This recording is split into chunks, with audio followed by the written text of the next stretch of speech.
పాలస్తీనా భూభాగంలోని గాజాను పూర్తిగా స్వాధీనం చేసుకునే దిశగా అమెరికా అధ్యక్షుడు డొనాల్డ్ ట్రంప్ వేగంగా పావులు కదుపుతున్నాడు.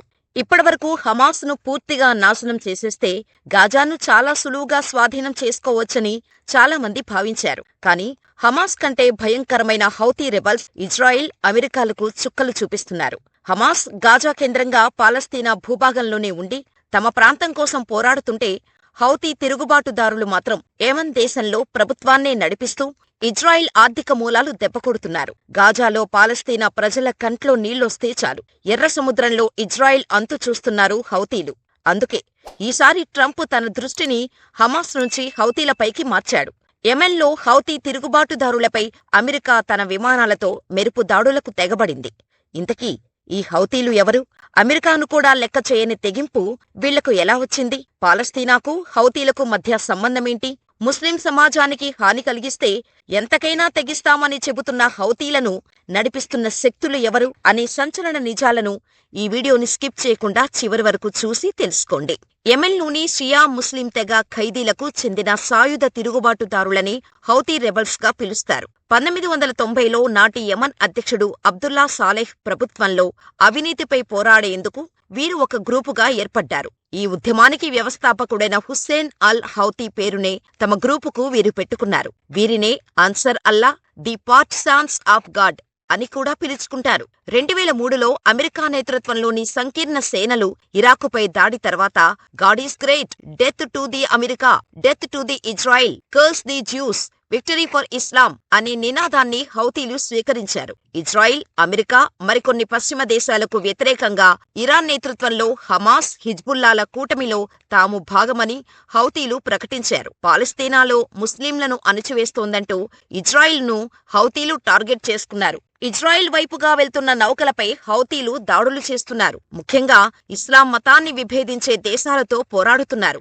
వాస్తవానికి 2014లో అలీ అబ్దుల్లా సాలెహ్ తర్వాత వచ్చిన మన్సూర్ హాదీకి కూడా వ్యతిరేకంగా నిలబడటంతో హౌతీల శక్తి సామర్థ్యాలు ఒక్కసారిగా పెరిగాయి. 2015 ప్రారంభంలో వీరు ఉత్తర యెమెన్లోని సాదా ప్రావిన్స్ను అధికారంలోకి తీసుకున్నారు. రాజధాని సనా కూడా వీరి అధికారంలోకి రావటంతో అధ్యక్షుడు హాదీ విదేశాలకు పరారయ్యారు. యెమెన్ పొరుగు దేశమైన సౌదీ అరేబియా హాదీని మళ్లీ అధికారంలోకి తీసుకురావడంతో పాటు హౌతీలకు కళ్లెం వేసేందుకు సైనికంగా జోక్యం చేసుకుంది. యునైటెడ్ అరబ్ ఎమిరేట్స్, బహ్రెయిన్ కూడా సౌదీతో కలిశాయి. అయితే వీరి దాడులకు తట్టుకొని హౌతీలు నిలబడటంతో పాటు యెమెన్లో చాలా ప్రాంతాలను తమ నియంత్రణలోకి తీసుకున్నారు. యెమెన్ అధికారిక ప్రభుత్వం పేరు ప్రెసిడెన్షియల్ లీడర్షిప్ కౌన్సిల్. 2022 ఏప్రిల్లో మన్సూర్ హాదీ దేశాన్ని విడిచిపెట్టి వెళ్లేటప్పుడు ఈ కౌన్సిల్కే అధికారాన్ని బదిలీ చేశారు. ప్రస్తుతం సౌదీ రాజధాని నుంచి ఇది పనిచేస్తోంది. కానీ హౌతీలు మాత్రం యెమెన్ భూభాగంలోనే ఉంటూ అనధికారికంగా ప్రభుత్వాన్ని నడిపిస్తున్నారు. ఎందుకంటే యెమెన్లో ఎక్కువ శాతం మంది ప్రజలు ప్రస్తుత హౌతీల నియంత్రణలోని ప్రాంతాల్లోనే జీవిస్తున్నారు. హౌతీలదేమీ అంతర్జాత గుర్తింపు ఉన్న ప్రభుత్వం కాదు. కానీ ప్రజల నుంచి హౌతీలు పన్నులు వసూలు చేస్తున్నారు. మరోవైపు సొంతంగా కరెన్సీని కూడా ముద్రిస్తున్నారు. 2010 నాటికి హౌతీ గ్రూపులో 1,00,000 మంది నుంచి 1,20,000 మంది సభ్యులు ఉన్నారని హౌతీ ఉద్యమ వ్యవహారాల నిపుణుడు అహ్మద్ అల్ బాహ్రీ చెప్పినట్టు ఐక్యరాజ్యసమితి భద్రతా మండలి ఒక నివేదికలో పేర్కొంది. ఎర్ర సముద్ర తీరంలోని చాలా ప్రాంతాలు ప్రస్తుతం హౌతీ రెబల్స్ నియంత్రణలో ఉన్నాయి. ఇక్కడి నుంచే వీరు నౌకలపై దాడులు చేస్తున్నారు. ఇక పాలస్తీనా ప్రజల కాళ్లల్లో ముల్లుగుచ్చుకుంటే యెమెన్లో ఉండే హౌతీ రాబెల్స్ కు నొప్పి కలుగుతుంది. అందుకే హౌతీలు ఇజ్రాయిల్ని శాశ్వత శత్రువుగా ప్రకటించుకున్నారు. గతేడాది అక్టోబర్ 19న గాజాలో ఇజ్రాయిల్ కాల్పులు మొదలుపెట్టినప్పుడు ఇజ్రాయిల్ వైపుగా హౌతీలు కొన్ని క్షిపణులు, డ్రోనులను ప్రయోగించారు. 2023 నవంబర్ నుంచి ఎర్ర సముద్రం, గల్ఫ్ ఆఫ్ ఏడెన్లో హౌతీలు అనేక వాణిజ్య నౌకలపై మిసైల్స్, డ్రోన్లు, చిన్న పడవలతో దాడులు చేశారు. అలాగే 2 నౌకలను ముంచేశారు.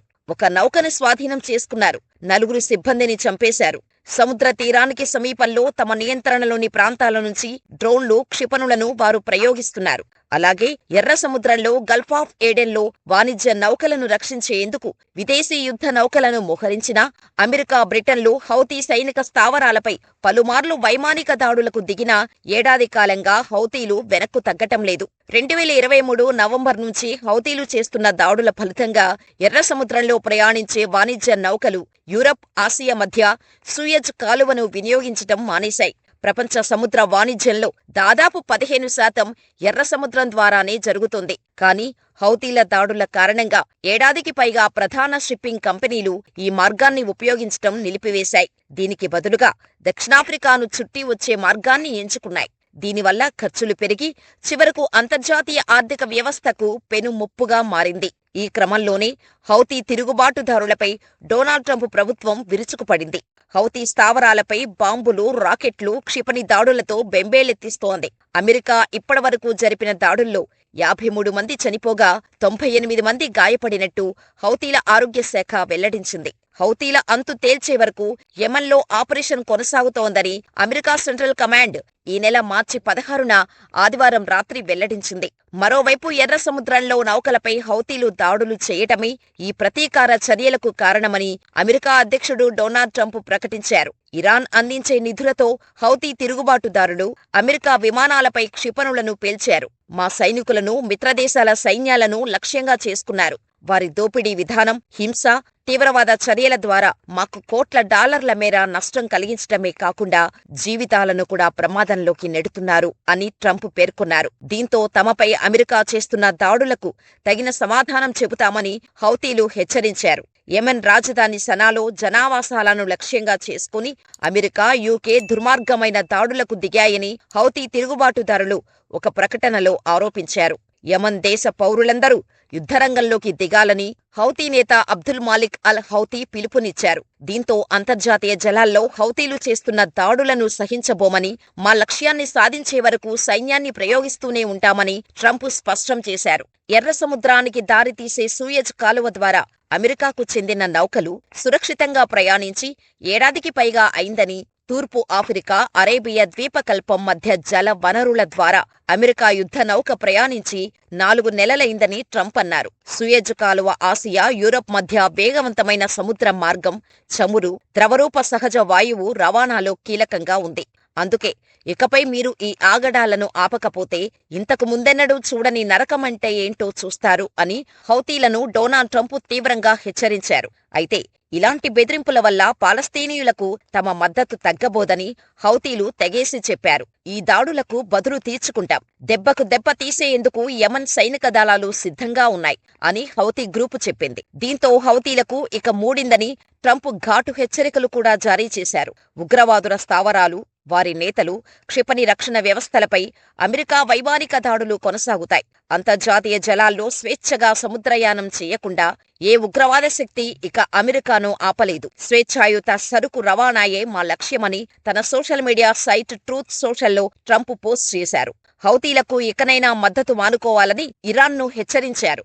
అలాగే హౌతీల మద్దతుదారు ఇరాన్కు నోటీసులు జారీ చేసినట్టు అమెరికా రక్షణ మంత్రి పీట్ హెగ్సెట్ వెల్లడించారు.